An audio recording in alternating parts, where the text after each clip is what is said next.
Vamos então continuar com a nossa leitura comentada do livro A Lei, do Frederic Bastiat. E eu quero pedir desculpas que os últimos 3 vídeos não saíram, mas eu casei esse sábado e, nossa, como eu subestimei quanto tempo isso ia levar ali na semana do casamento. Eu achei que ia ter muito tempo livre.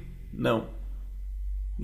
E daí teve esse problema. Mas no episódio de hoje, ou se você tá vendo essa lista aqui daqui 2 anos, nós vamos conversar, nós vamos falar, é tão trabalhinho de 8ª série, né? A minha fala vai ser sobre, enfim, sobre uma coisa relevante muito pro Brasil, porque tá ali no Ordem e Progresso da nossa bandeira, que o Bastiat chama isso de socialistas, mas também ele tava falando isso em 1848, antes de existir fascismo ou dirigismo brasileiro, também ele não é obrigado a conhecer o Brasil, né? Ele estava falando como socialistas têm aquela mentalidade de que eles são superiores à humanidade de certa forma, e de que se eles não planejarem a sociedade, de que se não houver um governo, um monarca, um representante, um líder, seja lá o que for, planejando a sociedade, então guiando ela, se você simplesmente deixar a sociedade, deixar os indivíduos tomarem as suas escolhas, claramente isso vai dar muito errado.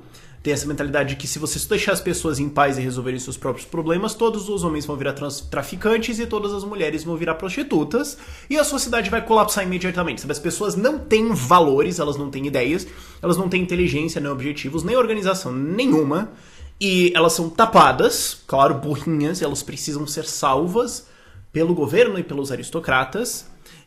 Mas esses socialistas têm a mentalidade que na verdade é eles, todos os outros não, mas eles sim vão saber guiar isso. E ele tava falando isso em relação aos socialistas que estavam emergindo na França, mas é atualíssimo pra caramba no Brasil isso, porque eu diria que ele fala isso, e eu já falei isso em vídeos passados e reforço, essa é a mentalidade que o liberalismo tem que derrubar no Brasil. Porque essa é a mentalidade varguista, essa é a mentalidade positivista, essa é a mentalidade dirigista, essa é a mentalidade do direito divino, certo? Existe uma ordem que descende dos céus, que passa pelo imperador, passa pelo rei e desce ao povo, e se não tiver essa conexão, o povo tá perdido, sabe? É uma mentalidade velha e é, em parte, o que faz as pessoas acharem que o governo tem que ser grande e forte e intervencionista em tudo. Se você falar isso no Brasil, não, tem que liberar isso e privatizar isso. Ah, não, mas vai ser uma bagunça daí, o livre mercado jamais isso vai dar certo. Esse desprezo pelo indivíduo mesmo. Eu já falei isso em outro vídeo, a galera achou uma citação, daquelas poucas citações inteligentes que vai sobrar depois que vocês me esquecerem. Depois de 20 anos da minha morte, é que assim, Marx nasceu refutado, não adianta querer refutar ele porque acabou, esse assunto nasceu morto, o que a gente precisa fazer é ensinar em range, ensinar individualismo, enfim. Mas esse é o resumão. Agora, o que ele vai falar? Bom, seguinte, primeira redação, a influência dos escritores socialistas. Ele falou, mas como é que a gente começou a achar, porque é uma coisa engraçada, né? Como é que a gente começou a achar que a lei, então, teria que fazer o que ela não contém, essa expressão que ele usa, que é riqueza, ciência, religião e a prosperidade. Como é que a gente... Da onde que alguém tirou essa ideia de que se a gente só passar uma lei que agora todo mundo vai ser rico ou todo mundo vai ser rico? Como é que a gente chegou nesse ponto? Ele falou, ok, é influência da escola de pensamento socialista, sim. E aí ele começa já a acusação dele, né? Ele falou, e eles dividem a humanidade em 2 partes, ele e o resto. Ele, o grande pensador, planejador, organizador socialista, e o resto, certo? Ele encontrou a iluminação da sociedade e a direção, e ele tem a capacidade de dirigir eles. E o resto não. O resto é só uma massinha tapada, meio besta, que precisa ser protegida dela mesma.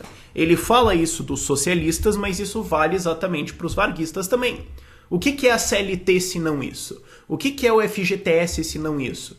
É a presunção de que o governo sabe administrar o seu dinheiro para economizar para você, mas se ele desse para você, você ia torrar tudo em cachaça. Então, não faça isso, é melhor que fique na mão do governo. Essa noção existia nos socialistas e hoje é comum a todos os intervencionistas e planejadores. Não que fosse antes, mas aqui no Brasil é a mentalidade política prevalente aí no discurso. Ele fala, esses escritores começam supondo que o povo não tem capacidade de discernimento, de raciocínio, eles não têm. Eles são uma matéria inerte, uma argila, certo? Que vai ser esculpida. E ele fala, ele fala nas redações futuras, né? Ele fala numa redação logo depois dessa aqui, que esse socialista ele pensa assim, olha, você tem o fazendeiro com as suas sementes, e o fazendeiro tenta moldar as suas sementes para elas produzirem mais. Você tem o jardineiro com os seus arbustos, certo? Que pensa coisa francesa aqui. Isso é um exemplo extremamente pedante, mas enfim. O jardineiro que vai cortando os arbustinhos, aí esse aqui vai ser um conezinho, esse aqui vai ser um leque, esse aqui vai ser tipo 2 gancinhos, certo? Tem o carpinteiro com a sua madeira, isso aqui vai ser uma mesa, uma cadeira. E esse pensador socialista olha para a humanidade como o fazendeiro olha para sua semente, como o jardineiro olha para os seus arbustos. Ele olha para a humanidade e vê a massa tapada, burra, incapaz, inerte, que ele vai moldar e que ele tem esse direito. Ele pensa que ele tem esse direito, ele pensa porque ele acha que ele tem uma superioridade intelectual, então ele pode fazer isso, inclusive ele deve fazer isso, e que se ele não fizer isso, claramente essa humanidade toda vai se perder em burrice e degeneração. E ele fala, esse cara não hesita em imaginar, então, né, uma vez que ele presume isso, ele não hesita em imaginar que se fosse ele o organizador, o descobridor, o legislador, o fundador, se for ele que vai moldar essa sociedade. Eu vi falando isso aqui no meu canal, que é a galera que fala, não, agora eu tenho um plano econômico que vai levar o Brasil pra frente, sabe? Todos os outros 89 deram errado, mas é que eu sou muito bom, entendeu? Todos os outros falharam em economias menos complexas, com menos tecnologia e menos ligação com o mundo, mas agora que tem mais e tá mais complexo ainda, eu entendi a lição dos outros 347 que erraram, e eu vou fazer isso aí colar. E a redação seguinte dele, ele já dá o título, que isso na época era uma ofensa gigantesca, eu não sou religioso, mas para ele é uma ofensa gigantesca. Os socialistas querem brincar de Deus. O socialista, ele quer brincar de Deus. Ele olha para a pessoa com uma matéria-prima para ser transformada em combinações sociais. E ele cita o caso de ele fala de um líder socialista que exigiu da Assembleia Constituinte que um certo distrito com um número de pessoas fosse dado a ele, isso aconteceu na França, fosse dado a ele para que ele experimentasse. Ele falou, não, vocês vão separar essa areazinha aqui, eu vou mandar aquilo, porque daí eu vou montar minha sociedade futura ali. E naquela época, hoje aqui no Brasil, acho que isso não é tão levado a sério, mas ele fala, naquela época era uma ideia, assim, relativamente aceita, de que a gente devia tentar todos os sistemas, certo? Vamos deixar cada um fazer o seu negocinho, vamos tentar manipular todos, a sociedade de vários jeitos, e uma hora isso vai dar certo e a gente sempre faz. E ele fala, do mesmo jeito que um inventor acha que ele vai construir um modelinho, certo? Eu vou construir um avião. Então, primeiro eu construo um modelinho, um avião de papel, jogo e vejo se voa. Aí a gente vai escalando e, eventualmente, constrói o avião. Ele fala que... se o avião cair não tem problema, porque a gente está indo para um objetivo maior.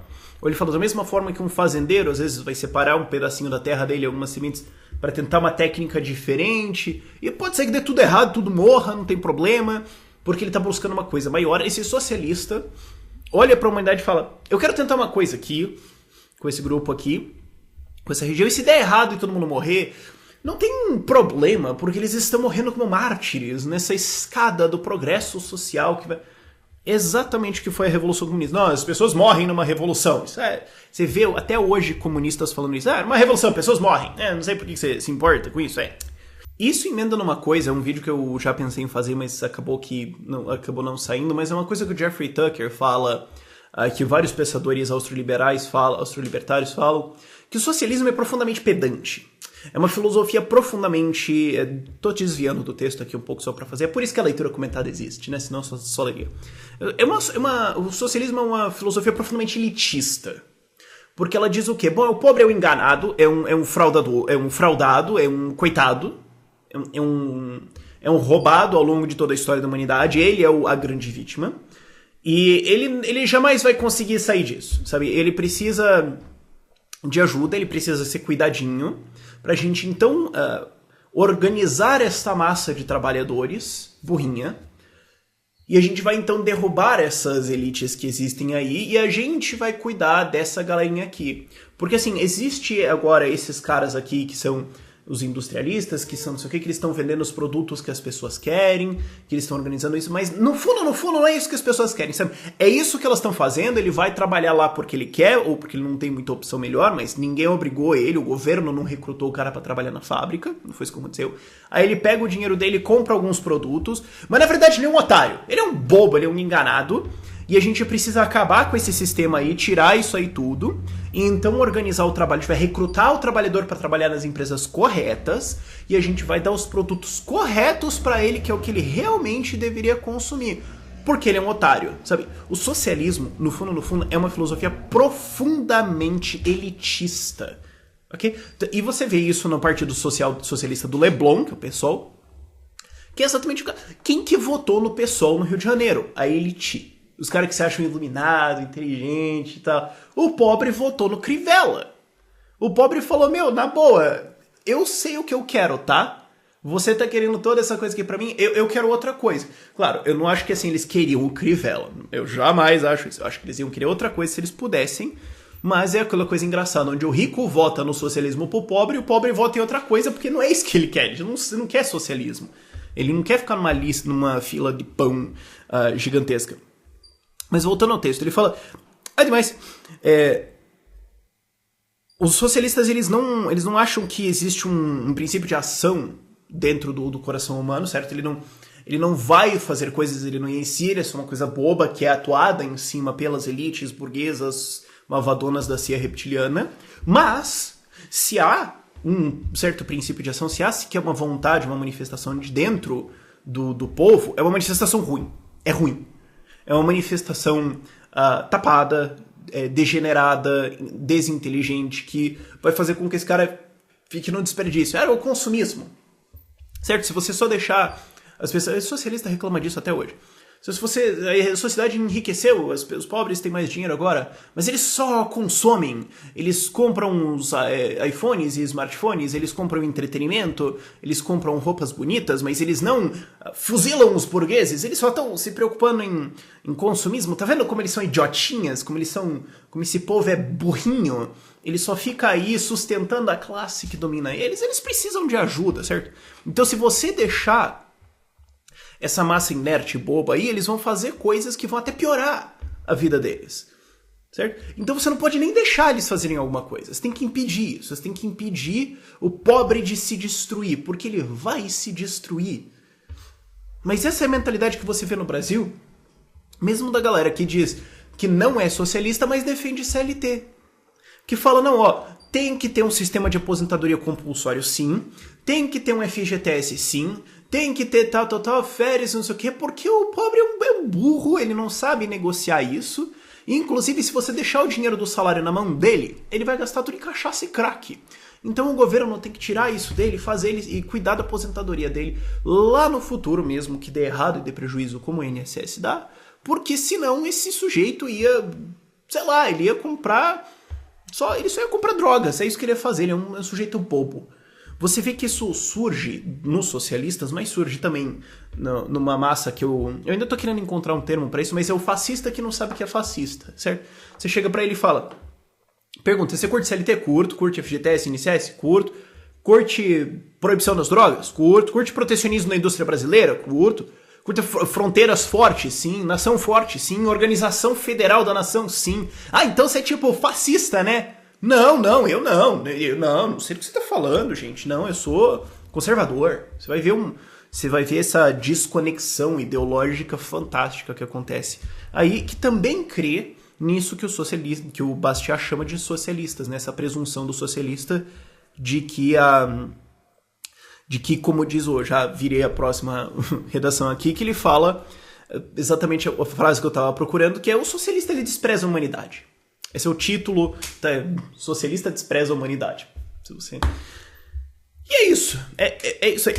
Porque o liberal, o libertário, como eu falei antes, a gente tem que ensinar Ayn Rand. Não precisa refutar Marx, o cara nasceu refutado. Vamos ensinar Ayn Rand. A galera libertária, objetivista, o liberal, olha para a humanidade, olha para o indivíduo e vê um potencial. Vê uma pessoa inteligente, racional, capaz, que se dada as ferramentas corretas de raciocínio, se dado uma filosofia, se dado um conhecimento, se dado as condições... Porque assim, você não pode esperar que o cara derive todo o conhecimento do zero. Você falou, não, o sujeito, deixa o sujeito em paz que ele vai inventar toda a matemática e a física. Não. Mas se você ensinar o que já foi descoberto, ele tem sim o potencial de cuidar dele mesmo, de criar coisas fantásticas e de avançar esse conhecimento. E esse potencial está disperso aí pela humanidade e deve ter aí milhares de gênios em potencial nas favelas que, se dados essas condições, iam avançar a ciência, iam avançar a filosofia, iam criar empresas fantásticas e empregar um monte de gente. E a gente só precisa dar as condições em que eles vão ter esse conhecimento, passar esse conhecimento para eles, o que não quer dizer que o governo tem que fazer, mas que essas pessoas têm que ser instruídas. Se elas forem instruídas, isso vai ser bom. E se você fizer isso e não atrapalhar, elas vão criar coisas boas. Do outro lado, o socialista, ou o fascista, o intervencionista, o dirigista, o varguista, o brizoalista, o dilmista, o lulista, o petista, o cotista, enfim, ele despreza a humanidade. Ele fala, não, a humanidade é uma coisa decrépita. Certo? Ele fala... ele usa um... Vamos fazer a tradução aqui. Ele fala, de acordo com esses escritores, na verdade é uma coisa boa, é uma fortunate. Ele fala, é muito feliz, é um milagre, é muito bom que os céus colocaram em certos homens, os governadores e os legisladores, o oposto exato dessas inclinações decrépitas, bobas, idiotas que vão destruir a humanidade, certo? Ainda bem que os céus criaram esses legisladores, esses governadores, então para nos proteger. Ele fala não só pro bem deles, dos governadores e legisladores, mas pelo bem do resto do mundo. Enquanto a humanidade tende para o mal, os legisladores procuram o bom. Enquanto a humanidade avança para a escuridão, os legisladores vão para a iluminação. Enquanto a humanidade vai para o vício, os legisladores vão para a virtude.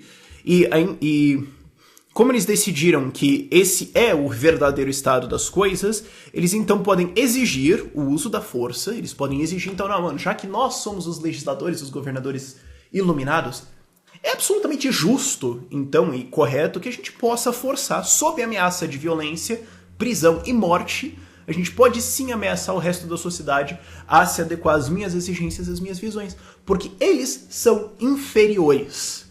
Esse é o fundamento da ideologia socialista, da ideologia fascista, brizoalista, getulista, enfim.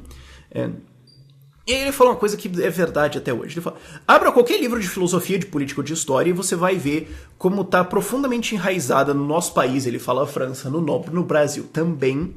Até porque a gente tinha uma admiração, assim, doente, psicologicamente, um caso clínico pela França mesmo.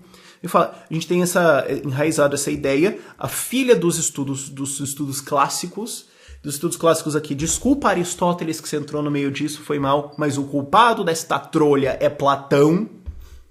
A Ayn Rand ela tinha essas frases, assim, que ela falava, qual que é o homem mais maligno da história da humanidade? Ela falava, Immanuel Kant. Eu não concordo, ok? Eu não concordo. Mas ela falava, o pior homem da história da humanidade, Kant. E ela falava uma coisa, que é o seguinte, tudo que levou a humanidade para frente, que foi digno, que construiu conhecimento, que expandiu a nossa mentalidade, a nossa filosofia, a nossa ciência, a nossa qualidade de vida, a nossa riqueza, foi construído em cima das costas de Aristóteles. E tudo que levou à guerra, à ignorância, ao atraso, a ditaduras, ao socialismo, ao comunismo, foi construído nas costas de Platão. E eu concordo. O grande culpado desta trolha é Platão com o seu livro A República, que alguns de seus estudantes, reconhecendo o quão absurdo era a proposta do livro A República, chegaram a teorizar que, na verdade, a República era uma zoeira. O Platão, na verdade, estava fazendo piada porque isso era comum na Grécia. Assim, você queria rebater um cara, você escrevia uma coisa absurda zoando ele como se fosse sério.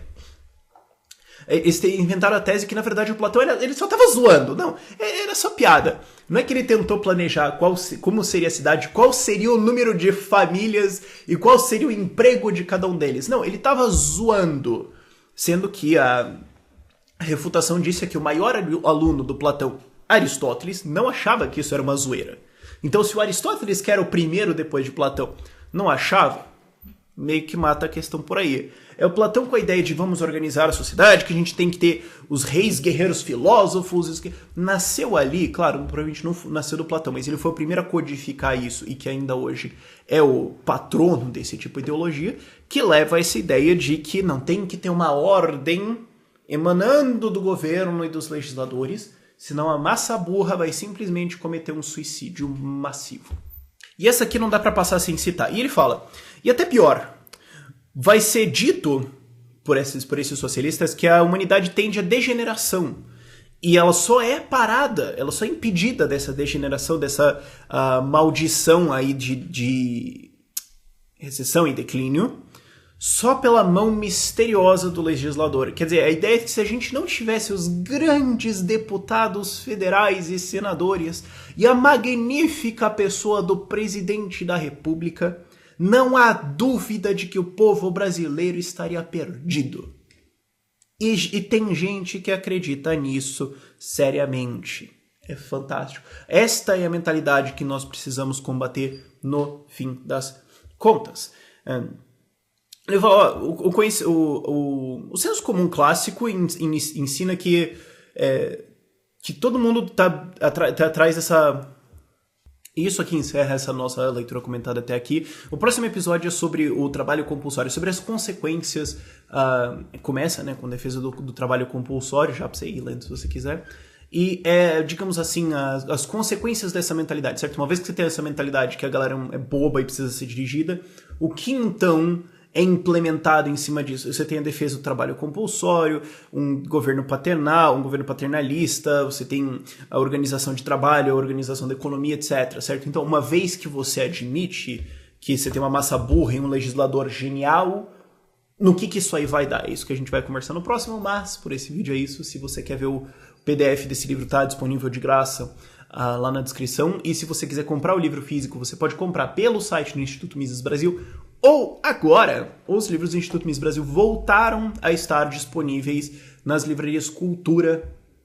Vai lá e procura, e se tiver muito escondido, vai lá e enche o saco dos caras para colocar lá mais na frente. E por esse vídeo é isso. Tchau, tchau.